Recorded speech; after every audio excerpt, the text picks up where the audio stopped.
কাঁধে লাঙল জোয়াল, গ্রামীণ মেঠো পথ দিয়ে গরু নিয়ে ফিরছেন কৃষক।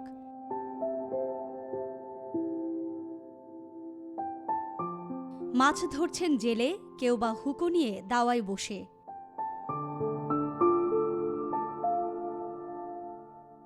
শাপলা ফুল হাতে কিশোরীর হাসি, উঠোনে আলপনা আঁকতে নারীর হাতে রং তুলি।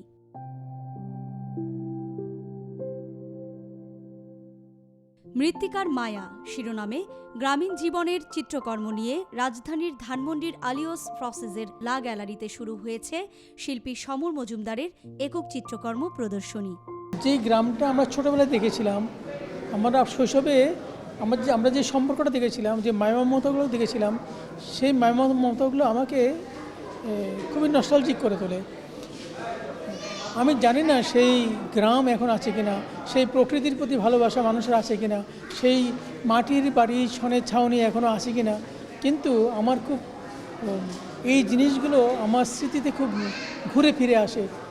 শিল্পীর চিত্রপটের অমিশ্র রং, ললিত রেখা পুরো বর্ণছোপে লোককলার শিল্পকে নির্দেশ করলেও শিল্পীর কল্পনা ও পরিকল্পনা জানান দেয় যে তিনি আধুনিক চারুশিল্পের এক অনন্যতম শিল্পী।